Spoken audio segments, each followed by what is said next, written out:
Ezio asked a question that I love. I think it's the question that Jed York needs to be thinking about. Should the 49ers promote Saleh to head coach and put Kyle at OC? Why not, Vish? Absolutely not. I've heard what you said, but here's some of the things that Kyle Shanahan has proven that Robert Saleh hasn't. Kyle Shanahan has developed coaches. Developing coaches is an underrated part about being a head coach in the NFL because oftentimes when you're managing, right, Kyle Shanahan has to be able to send a message out. He's not only coaching players, he's coaching coaches. How many different coaches have developed under Kyle Shanahan that have had success? Kyle Shanahan has proven to do that. And then the other thing, listen. I want you to listen. You can go Mike McDaniel, Mike LaFleur, Matt LaFleur, Sean McVay. That's 4 just off the top of my head. I think there's more. I mean, Raheem Morris coached under him in Washington. He's had a head coaching job. How about since he came to the Niners? Since he came to the Niners, I mean, Rick Scangarillo got a promotion. Mike McDaniel, he promoted. Mike LaFleur, he promoted. They're both 2 of the hottest coordinator names. So he's proven to do that. And on the defensive side, right, for whatever reason, he was the one who hired Robert Saleh. And the thing with Kyle Shanahan is that he's proven that he knows philosophically exactly what he wants in a defensive coordinator, exactly how he wants the entire picture to be ran, and exactly in terms of he's had success away from Robert Saleh. Robert Saleh is still green. He's had 3 years of success, and all 3 years have been with Kyle Shanahan. Robert Saleh is great in theory, right? Great presence, fantastic presence, actually, not just great. Really good, great game planner, really smart, fantastic communicator. But he's had 3 years of success with Kyle Shanahan.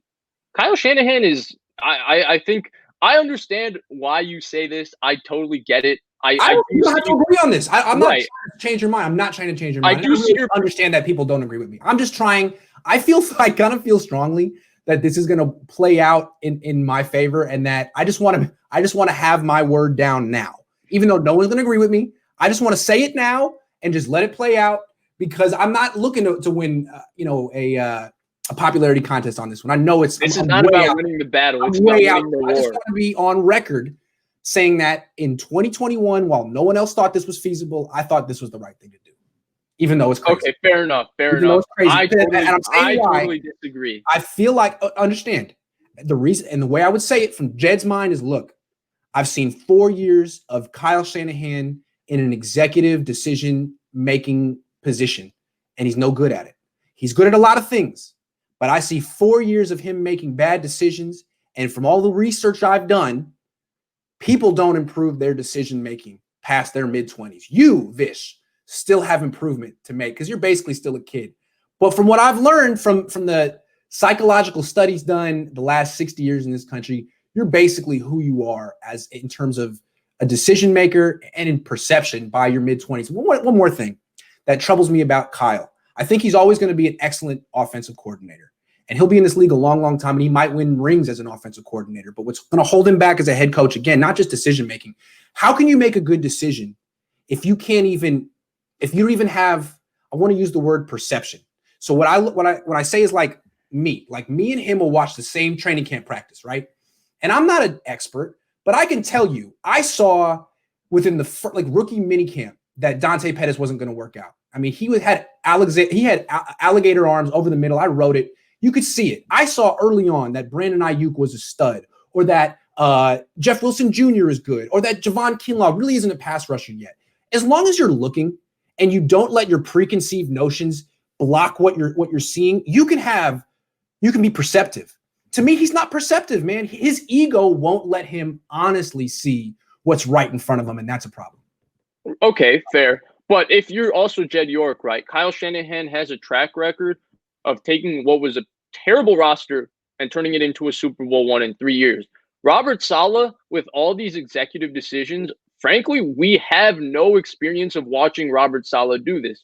Tim Kawakami wrote an article before the Super Bowl. The wide 9 decision and the change to change this front totally from the Seattle 8-man front and go to basically the 4-3 with a wide 9 was suggested by Kyle Shanahan. And Robert Saleh implemented it, right? He did a fantastic job. They both agreed on bringing in Chris Kasarik, and they made it work. But Kyle Shanahan made that suggestion. And that's just one thing. They play a lot more split safety defense now. Some people credit it to Joe Woods. I don't know. Joe Woods might have helped, but it's still Robert Saleh's defense. So I'm sure he wants that defense to be played that way, and they play it that way. But we don't know how much input Kyle had in saying, hey, this is where the league is trending. This is what I find to be the toughest to play against. This is where we need to go.